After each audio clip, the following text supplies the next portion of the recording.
Good morning, good evening, good afternoon, and welcome to another scene for the living world of darkness, rage across New York. Tonight's scene is set on the Sept of the Green, where 10 Point is is rarely far from her pack's cabin, always close enough to be at beckoning range, unless she has a very good reason to be any further.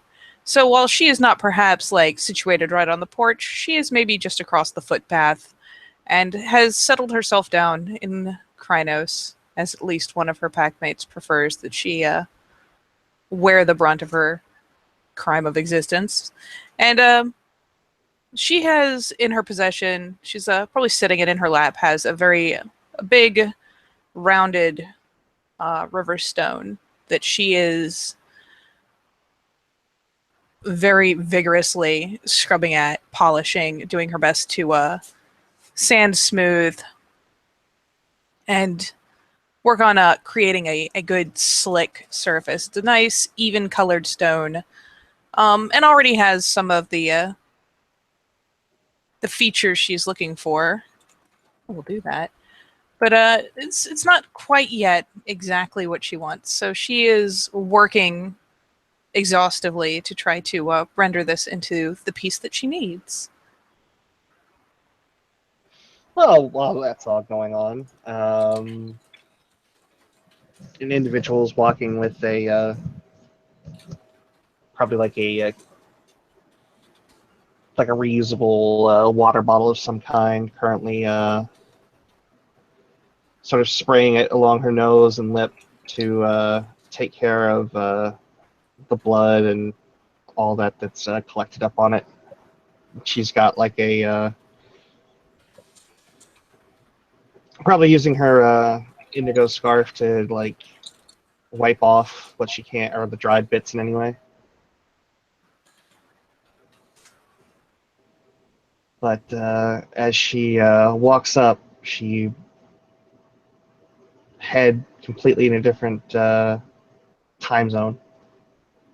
She almost steps right on top of 10 Point.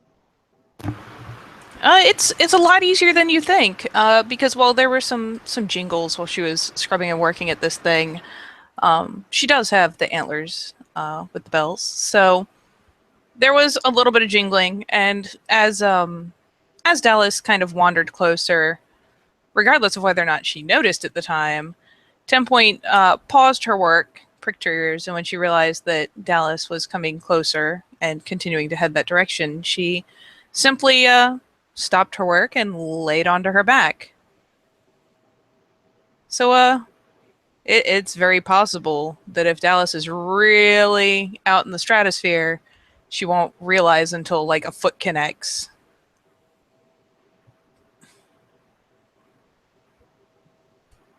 Yeah, why not? So as she's walking up, that boot sort of makes contact with Dallas's shoe, and she stops and almost trips over herself. She goes to apologize, and then she looks down, and she just sees the abomination in front of her. And is she in Hamid or Metis Oh, or like she is. Krynos? She's in Krynos and has a boot thumped against her. And for what it's worth, when she is examined from above, is rather pointedly looking, not even in her general direction, just kind of off at the sky. Though she's got the attentive prick to her ears, you can tell she's paying close attention, but she's pointedly avoiding even looking at her. There's a deep inhale, and she just shoves roughly. She doesn't kick yet because it's just not her style yet, or she hasn't hit that point. But she shoves with her boot rather forcefully. The fuck are you doing in my way? And she, honestly, since she's not making a proper kick of it, she's not going to get a vocal complaint. Um, though she'll kind of hold herself in the direction she's been rolled, albeit it's not enough to roll her over yet. But she kind of stays in that awkward position, and you imagine there's probably some strain to hold it that way for a prolonged period of time, and will answer simply, "Apologies, Yuff. I merely meant to show my respects. I did not mean to put myself in your footpath." Yuff. Says the words almost just as if they were unpalatable, and she repeats it again. Yuff. Yuff.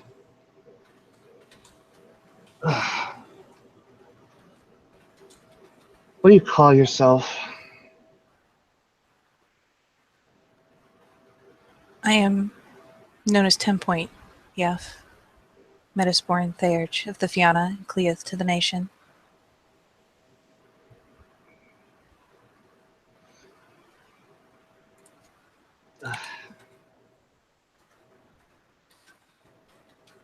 Born of Stag, then. Yes. And you could tell there's like that half-second pause where she really wants to just keep adding F to everything, but you've already expressed some displeasure, so she's kind of like, do I do the thing? It's the only honorific I have for someone of equal rank. She doesn't seem happy, though.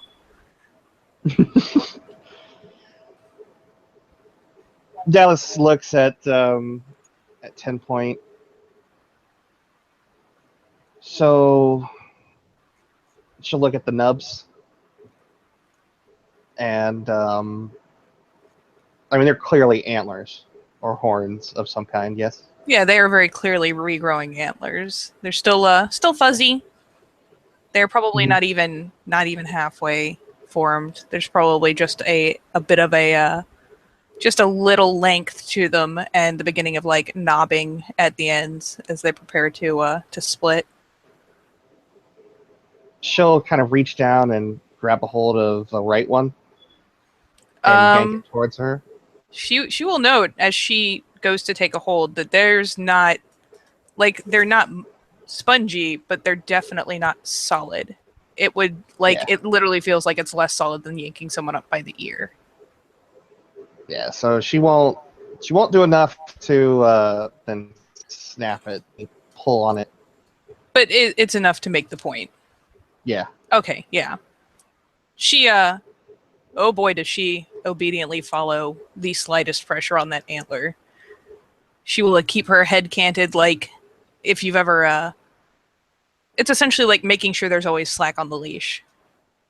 She is being extremely attentive to the faintest show of pressure or tugging or what have you, as they are not formed and as the such can be damaged in this stage.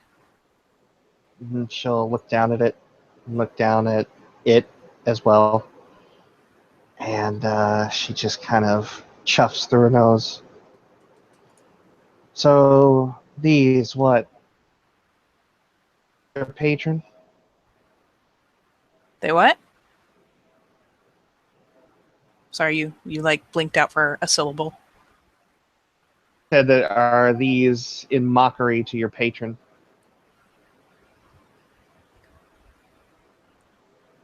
Stag has given me some measure of favor, Yuff. I like to imagine that they are a sign that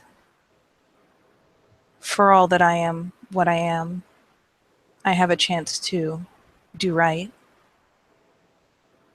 They grow more prominent in the Umbra, Yuff. Every time a word "yuff" is uttered, she takes her thumb and just kind of presses her thumbnail into the surface. Like into the velvet? Yeah. Yeah, she probably won't like just go plunging into the antler, but the first time that she plunges the nail into the velvet, ironically, even though she's a big badass Krynos, it only takes the first one, and she kind of gives a startled squeak, which is hilarious, all things considered. And it doesn't come out again after that. Not once.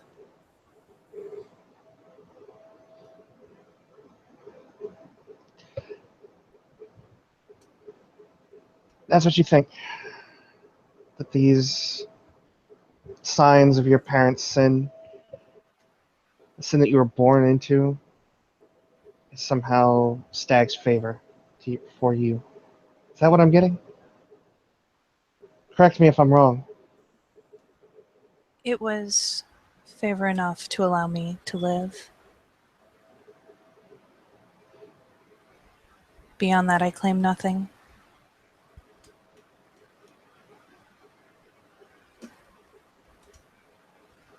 She'll look down and I will roll P&E. How many dice I have for this? Not a lot. Don't worry, I have 0 subterfuge. Haha. And she is making no attempt to hide anything, so pretty much don't botch. Or like, yeah. Though if you just want to search for, yeah, I was gonna say if you want to search for a particular expression, just tell me. She's just kind of just trying to get a read on like this is clearly submission without even having to roll for it. Oh, she is. Yeah. She still won't look at her as if she is blatantly fearful that it might be found offensive. Blatantly obvious that this she's done this song and dance before. Oh God, so many times. Like especially after the thumbnail, like the tail is tucked, she is lurching over, making pains to be shorter than she is. Like she knows, and she's for the sake of your interest, she not only has a line across her muzzle, but her back is crisscrossed with silver scars as if she's been lashed with silver.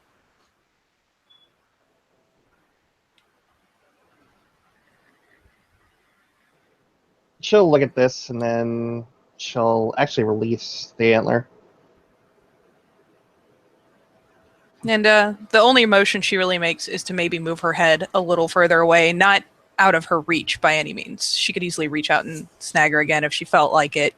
But it's more I don't want to be in your purple circle. I've got cooties. She'll take the water and pour it over her hand, and then she'll look at 10 point. Oh no! Okay, so she pours the water over her hand, probably like a gesture as if she's trying to clean it. 10 point reflexively reaches into her swag and takes her half a second, and plucks out and offers like one of those pre-wrapped little wet naps, little sandy wipes. It's blatant reflex. I don't know how to react to that. There's 2 ways that she can react to this. I'm at a loss. Still not looking at her either. Just like, oh, I did a bad. Here, I give you this. I'm gonna roll a d10. Evens, she knocks it out of 10 points hand, and how dare you make this worse? And odds, she accepts it. As in, do you understand why I'm disgusted and why I'm washing my hand? Oh, she smacks the shit out of that what was that sandy white pack. Little individually wrapped ones for convenience. Yep, her hand goes back, and she's keeping her arms in fairly close, so it goes right back. I was just about to say that you know your place. The case.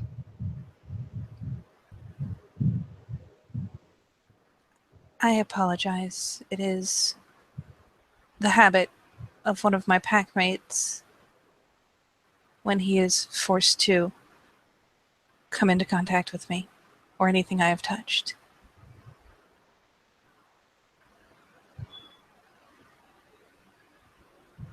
And you have him touch you often? No. No, not if I can help it. You're sure? I just want to make sure that the apple has fallen at least far enough from the proverbial tree. Not if I can help it. How could you not help it? Do you seek out that kind of attention from your fellow Garu? The tiny Is that head what shake. you do? She's invading space now. She's like, it's gotta be ridiculous to see a Hamid essentially like getting all up in her face, and this gigantic Krynos is kind of huddled, and as she's getting closer is kind of shrinking, like wilting under the attention. I mean, is that how you get down? I didn't know that you had such willful drives like that.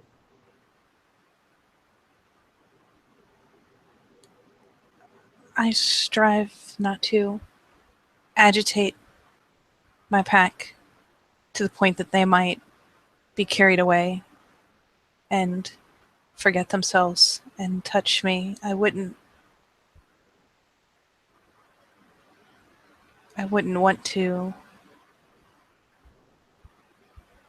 And she just kind of shakes her head, like she's obviously like just losing it mid-sentence. Like she just kind of trails off. Hmm. Can't even finish your sentence, can you? Filthy little beast.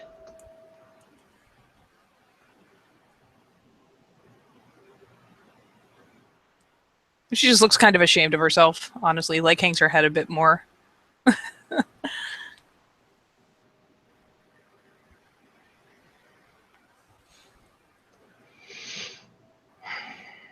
Dallas takes a breath in and looks down at you, or looks down at her. You paint a completely pitiful picture, don't you?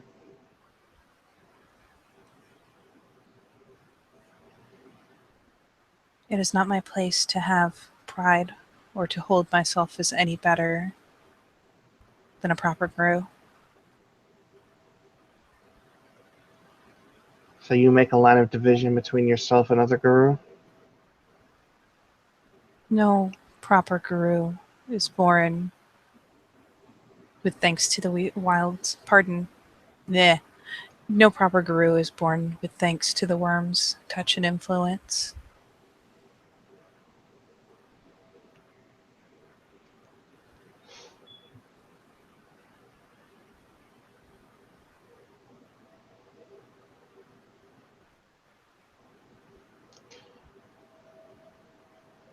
Did your home sept at least have the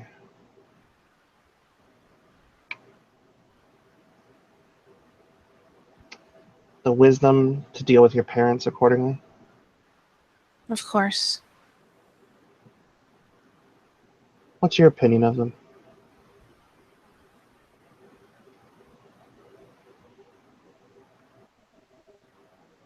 On my And she'll parents. lean down. She'll lean in that brief, like, was that an intentional pause on your part, Katie? Huh? There's like kind of the pauses she tries to, because she's accustomed to trick questions, so Mhm. yeah, So there's kind of a if brief it's all right pause. with you, yeah. If it's all right with you in that interluding time, she actually kind of leans down. I asked you a question, like loud Her, enough in her ear to be. yeah, she doesn't pull her head away, but the ears kind of slick back in the oh shit. Mm-hmm. My parents are simply two lives that I owe to Gaia. I should consider myself lucky if I am able to pay back one.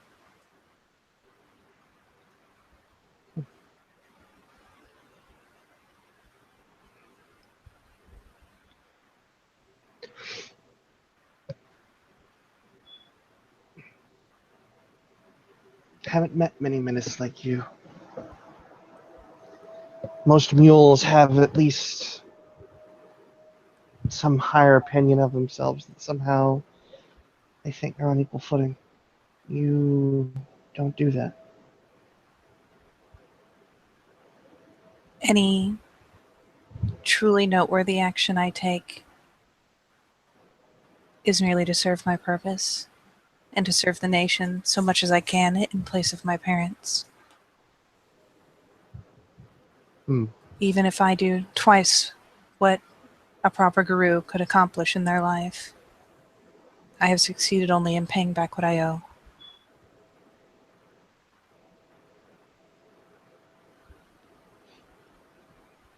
Who are the other metas on Sept? Tell me about them. What you know. There is one in the pack, the Children of the Spirit Wilds, named Tuatahine, not Binding Tempest, Final Right. She is one of Wendigo's tribe and a Theurge. She is strange in that she has the foundations of a proper education as a metis, but she serves as beta to her pack and does not seem to comprehend the divide that she creates by doing so, or if she does not care. She is closely tied to the water spirits, and her sister, her biological sister, is her alpha, Tipi Shaheen, known as, what is it, Painful Truth, I think? Insert deed name here. Her only other pack mate is William White, Oath and Silence, Rattles Twigs, whom you have met. She'll wipe her nose at that. Oh, I've met him. There is another, named Alana, Binding Tempest. She is of Stag's Brood and has challenged for Adrian and is now serving her challenge, wherein she is to appeal, it seems, to the Sept to pay her debt in Chiminage to the Wind.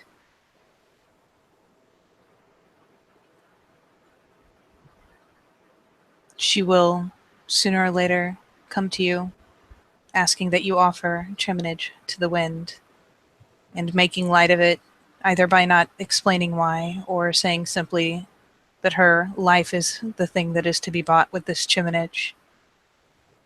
I have found, through speaking to the spirits of the wind, that what we are doing is paying a debt of Chiminage, one that I have been working on without knowing where the debt came from. And while I still pay my respects to the wind and tend them accordingly, the Chiminage I pay is between me and them and has nothing to do with her as a Theurge.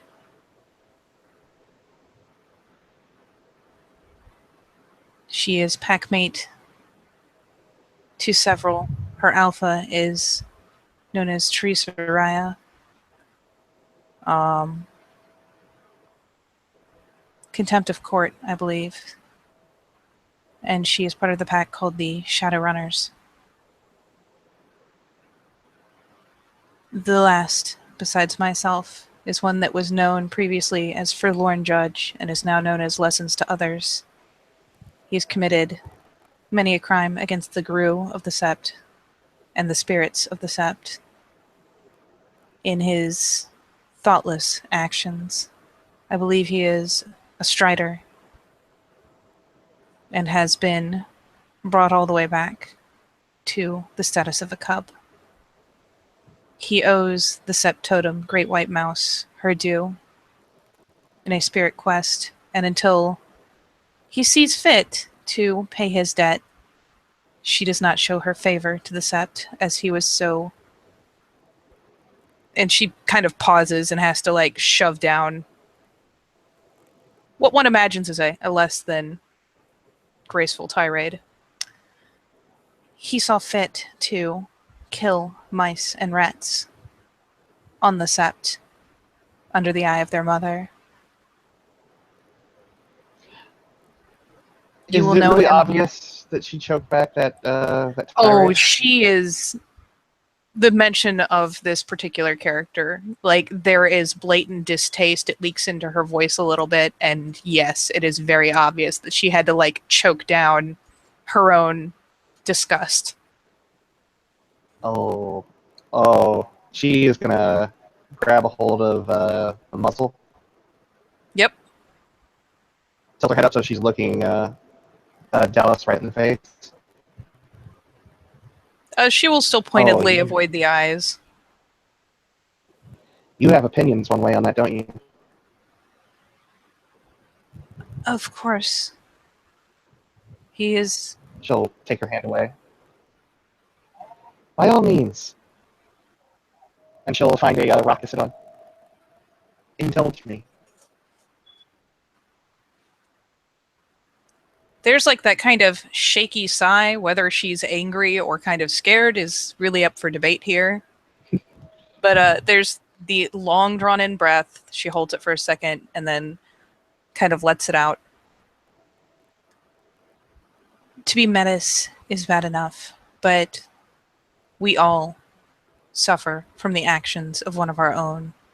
He has violated the territory of another. He's attacked proper Guru over some joke that got out of hand. He has slain the children of our Sept's totem, putting the Sept at risk in a time when we cannot afford to be at risk. I can only hope that at no point, no matter how poorly I do, I am not compared to one who has to be nailed to crossed beams.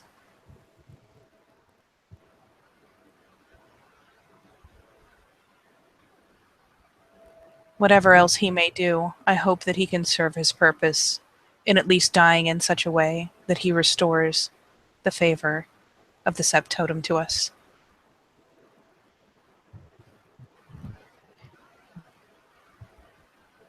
Well then.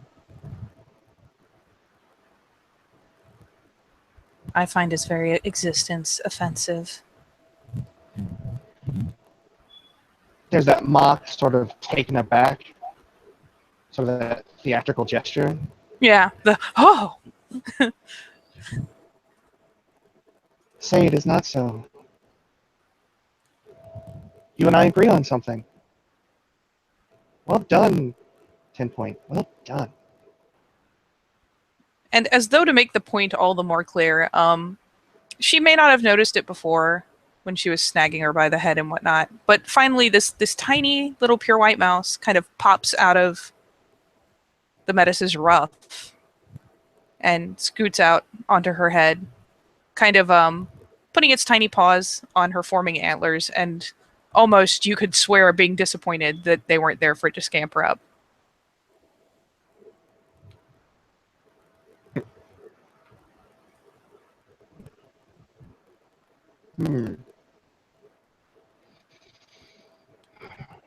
So, Latahine, Alona, and what does this other one go by in a common name? The only name that he should be known by is Lessons to Others. I'm sure there will be many that do not refer to him that way. He was previously known as Forlorn Judge. I believe he is a Ragabash. So he takes no Hamid name for himself? Not that I know of. Well, it seems even in his folly, you and him at least share the dignity to not besmirch an entire breed by taking on a name.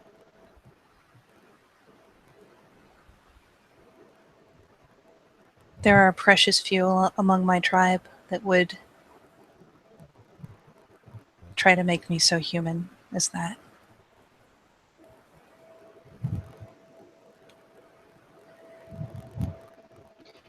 And you're part of a pack, yes? I am the Omega of the Seekers. My Alpha is Banshee Raya, a Galliard, and Fianna. All are Hamid. My Beta is known as Balian Kraus Raya, and is a Silverfang. My other packmate, Aiden Lynch Kraus, known as Tamer of Dragons Raya, is a Ragabash.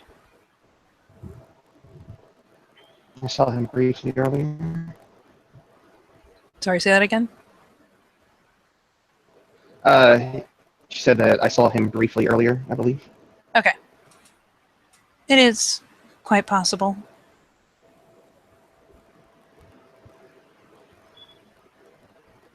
Long, dark, curly hair. He is one of Stag's brood as well.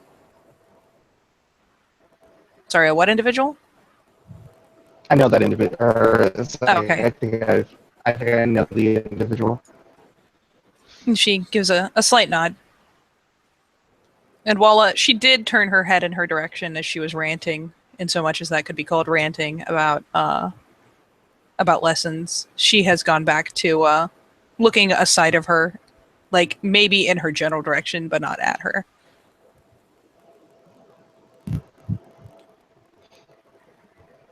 And what totem do you all follow? Our totem is Dana, the old wise Celtic woman.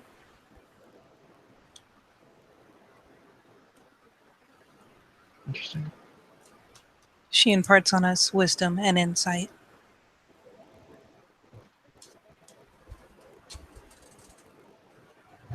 And does your pack currently have a full moon at its beck and call? We do not. We have one of any of the remaining auspices.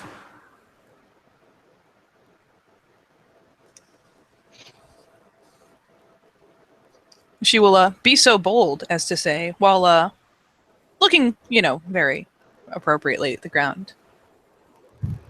Would you like me to tell them you wish to meet them? And to make them aware of you? I think I would like that. 10 point. Then I will do this. You are most likely to see the most of Aiden. The others have their own business to attend and rarely are out and simply walking the sept.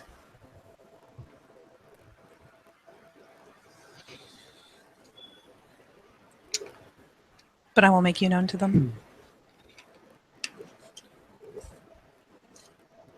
Well, and she'll clap her hands together, awkwardly close to the front of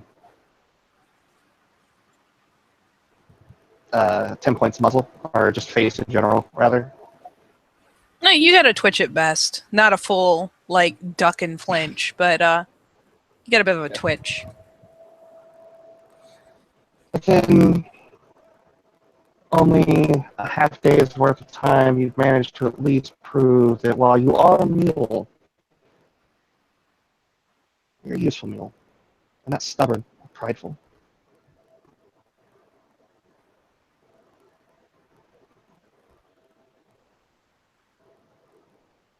I strive to please and to serve my purpose.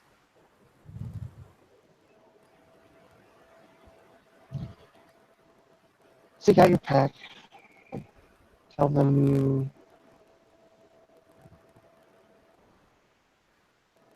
what you wish. I'd be interested in at least getting to know them, for they seem to at least have their heads on in the right direction. As you wish. Yep. Mega is at least well trained.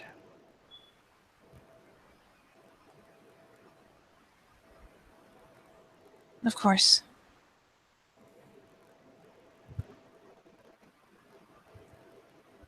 And while she's got her head down, she'll spot that little single wrap sandy wipe and go ahead and pluck it up and tuck it back into the bag.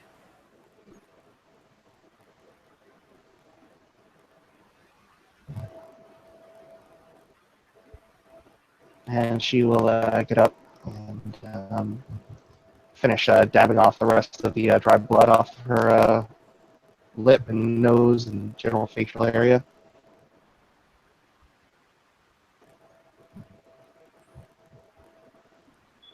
Is there... And she doesn't say anything. She just walks away. Oh, good. That works better, actually. Then yeah, she'll wait for her to get a good bit away. She'll kind of relax into a more comfortable position before she's fully out of sight. But we'll wait with her ears pricked until she's gone around the corner or what have you. And only then we'll return to whatever she was working on with this odd river stone. And I would say that is probably a fair place to say thank you, players, for playing and watchers for watching. We will see you next time on Living World of Darkness. Let's bully the metas.